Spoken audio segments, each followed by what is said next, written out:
Good morning, my friends. This is the day the Lord has made. We will rejoice and be glad in it. I've been singing this song for the last few days, and I just wanted to share it with you because I just love singing about the goodness of the Lord. I love you, Lord, for your mercies never fail me. All my days I am held in your hands. From the moment that I wake up to when I lay my head, I will sing of the goodness of God. He is such a good God. And once we get to know him, we want to share about him to others that are so in need of the Lord and his gospel.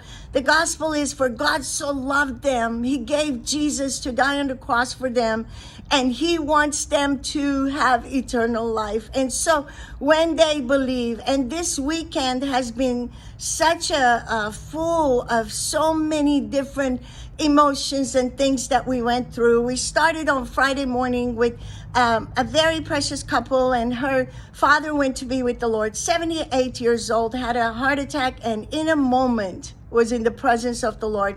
And at the funeral, the two nephews that spoke about this man's life was just wonderful to hear of how this man loved the Lord and loved his word and was such a light to everyone around him.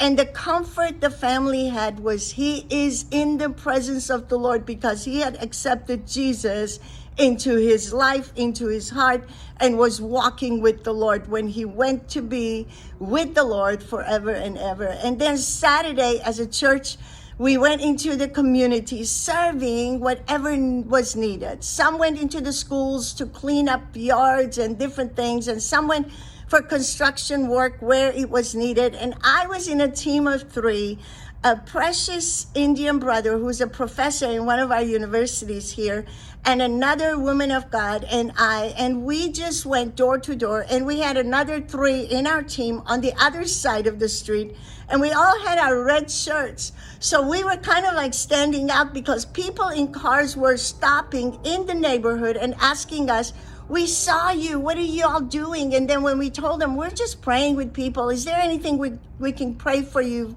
in this car?" And even at the doors, when people were coming to the door, and of course we had our masks on, and they would come, and some were behind the screen, but they were like, "Yes, we need prayer." And some had fears, and some had situations that they wanted prayer for. And it was just so wonderful to share the gospel with them, to tell them of who God is. And then on Sunday morning, as Benjamin preached about Jesus going out to Jericho, finding Zacchaeus in a tree. Zacchaeus was a tax collector. Zacchaeus, nobody liked him because of who he was. And Jesus calls him down. Jesus doesn't care what people think about what he's going to do. He tells him, "I'm coming to your house."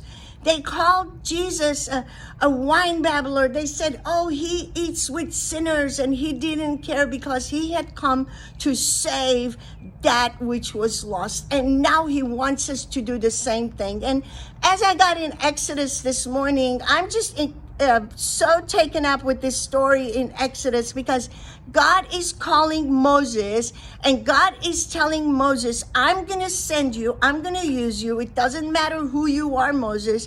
I will reveal myself to you, to Aaron, to the people of Israel, and also to Pharaoh, which was the king of Egypt." And God in chapter 4 is persuading Moses. In chapter 5, we come, finally Moses accepts what he is supposed to do, and he goes to Pharaoh with Aaron. They go to Pharaoh, and the first words out of Pharaoh's mouth is in chapter 5, verse 2, "Who is the Lord? And I know not the Lord, neither will I let Israel go." And he's saying, I don't know the Lord, I'm not going to obey the Lord, and who is the Lord? And this is how the world is right now. They don't know the Lord. They are not obeying the Lord. And we are there to tell them who God is. And then God shows up in a mighty way, because we will see how so many things happen that every time it was God revealing himself in a new way to Pharaoh. Because one point he says, okay, go serve your Lord, because now he knows there is a God and he is mighty.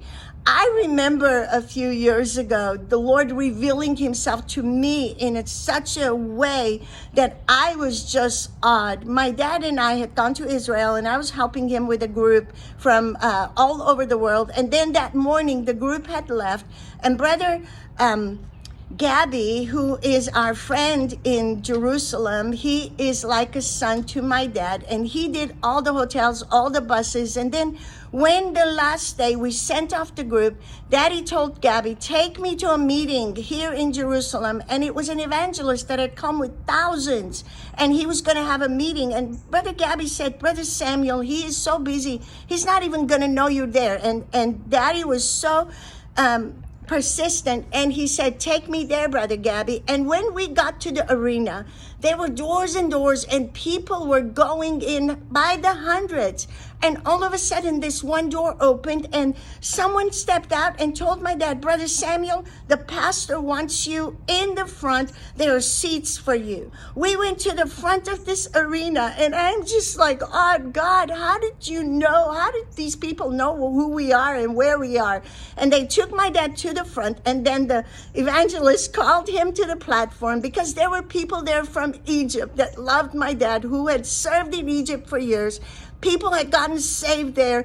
And so he said, here is Brother Samuel. How many of you are excited he's here? And I am thinking, I was just crying, because the Lord knew Daddy wanted to go there, and the Lord opened the door for him. Someone stepped out of the door and took him to the front at that meeting, and Daddy got to share. Our God is an amazing God, and he has plans for us that is beyond our imaginations. In Ephesians 3:20, he says, for God is able to do far above, exceedingly beyond what you imagine or think. This morning, trust him. Come to him. If you don't know him, say, Lord, who are you? Reveal yourself to me, and he will, because he loves you so much. Be blessed today.